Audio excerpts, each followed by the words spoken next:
Good evening, it's the Romany Rye. This broadcast now, this video, will be the last one at the moment on the Ware side of the family. From tomorrow, we will be definitely talking about the richer side of the family, my mum's side. So tonight's video, broadcast, whatever you want to call it, probably will run into some things that I've already said. But it's all regarding the yard. Because the last video talked about me being up at George Turner's and this, that and the other. But this is what led up to the crunch part where it all started really to get nasty. Because I vowed to my mother's memory that I would never leave this unchallenged. And I'm repeating myself. I don't want to do that. But the reason for the things that I did, and you don't know half of what I've done yet, the things that I did was because I got the Richard's blood in me as well as the Ware's blood. And there's no way that I would roll over and take it lying down. There's one other thing before I get into the story. I'm pretty damn sure that my Aunt Clarice, that's my father's sister, to this day still doesn't know the truth of what went on. And sometimes I look at her and she looks at me and I think she thinks, why has Clarence been the way he's been? One of these days, or if she sees these videos, she might understand why. If she knew, I don't think she would have been party to it. So I'd like to make that point. So now, we run up to what was the crunch time. As I said, some of this will run over, but this is how it came about. I was at Turner's, going on very well. I had a little piece of the corner of the yard beside me bungalow, where I was doing all right, bringing a bit of scrap back, do what I had to do. And I was then courting with my future wife. She was pregnant.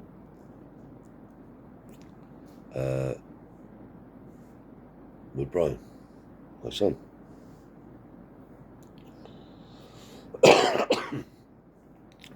So now this all came about. Sorry, I've said this before, but this all came about by one day. And that day was Tommy went on holiday, as I've said. He came back.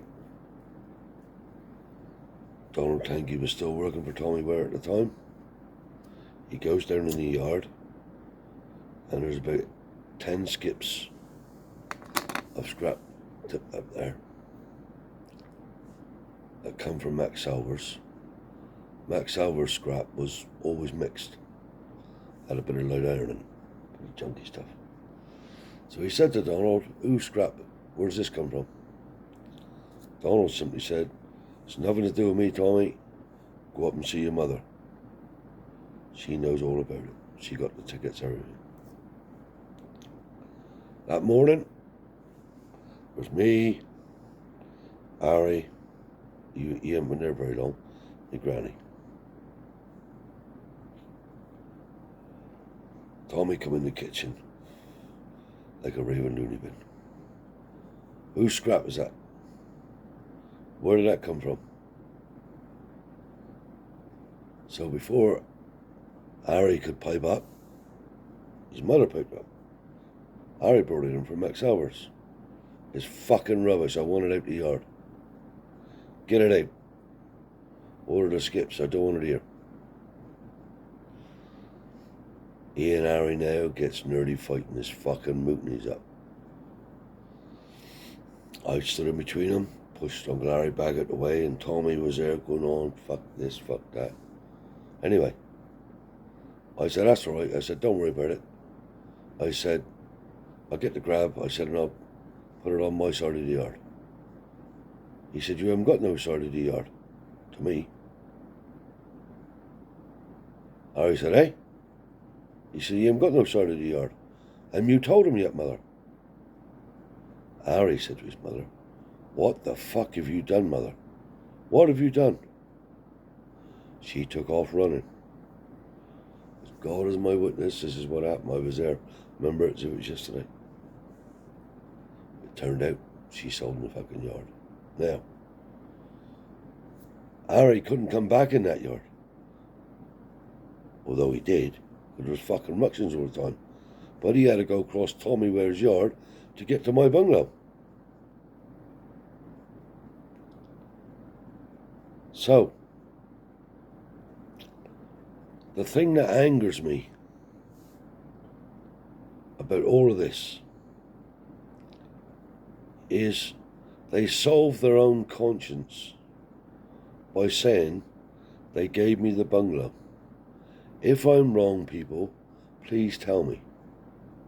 My father built that bungalow in the middle of that fucking scrapyard by his own money, his own time, and his own efforts. And the old man give it to him.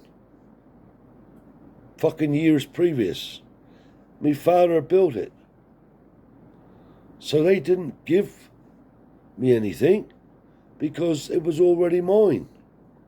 When my father and mother passed, that was my inheritance, that house. So when they say they give it to me, they didn't give me fuck all. This is what I'm angry about. Notwithstanding the fact that my father and Tommy paid the other two out, 15 grand apiece. So there was only them two left. So this was leading up to the crunch time. After today, we won't be talking about the Ware side very much. We'll be talking about the Richard side. But just to clarify it, so you can get a picture in your mind of how it was. And the other part about this story, and the person that knows this story knows the truth is still alive. And if you are listening to this, I hope one day you'll come to me and say, I did say it. There was a meeting before the old woman died, before my father died, between Tommy, Jenny, my father, and this other person, member of the family. At the meeting, Jenny said, but there's nothing to work out. There's a third each for the boys. My two boys and Clarence. My father said, no, Jenny, that's not right. Tommy owns 50%. I own 50%. 50% of is yours, 50% is mine. You got two boys. So your boys get 50%. My boy, I'm got no brothers or sisters, he gets 50%. So she wasn't happy with that, Jenny Ware. But that's what was agreed. So that person told me that. And that person's still alive, but they don't remember it. It's too long ago.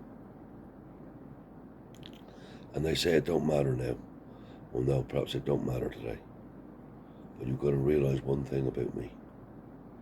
I vowed in my mother's memory to never let this go. And although I'm talking about it, it's relieved a lot of tension. I would never let it go.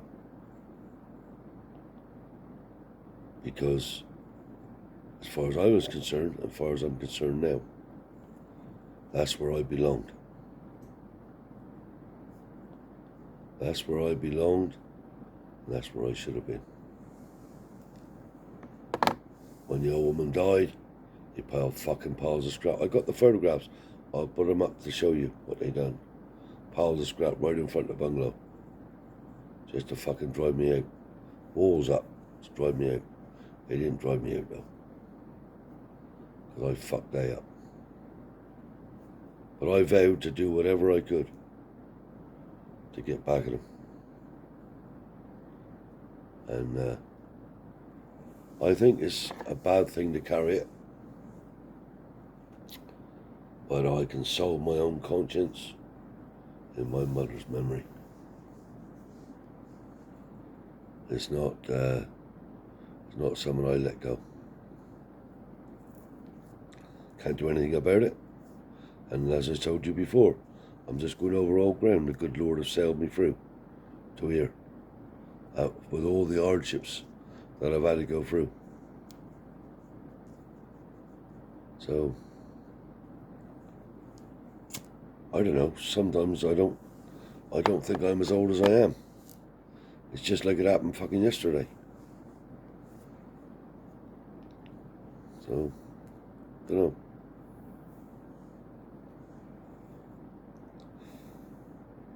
I haven't got no reason to tell lies. I haven't got no reason to fabricate stories. I can tell you that much now. And I'll tell you the same story 20 years down the line. Or I'll tell you the same story swearing in front of that Bible. I've got no reason to tell lies. I've got a lovely place here now in Exeter. I've got a campsite, I've got a farm here. I've got everything I need and everything I want.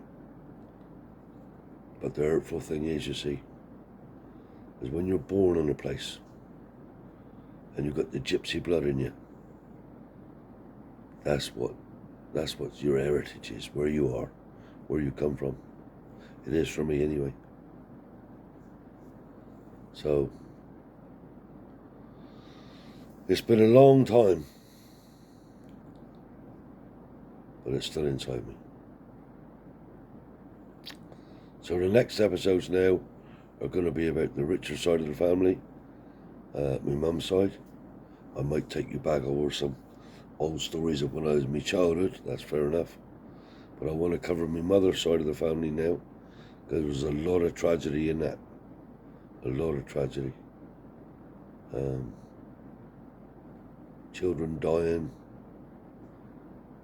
My uncle lost his wife in a tragic accident. There's a lot of tragedies, but a lot of good times, a lot of happy times. So you'll hear all about that now. And I will be interviewing all my cousins. I will be interviewing my aunties, and any of the family that wants to put their 2 pence in, more than welcome. I've got to say once again, thank you to all you people for your lovely comments. And I hope that you stick with me. I'm sorry this video here's gone back over things and they've been resaid, but I've been trying to get you to understand the picture of how it all was. And I hope I've done that. So I'll say now it's bye-bye from the Romany Rye. God bless you all, and I'll see you next time.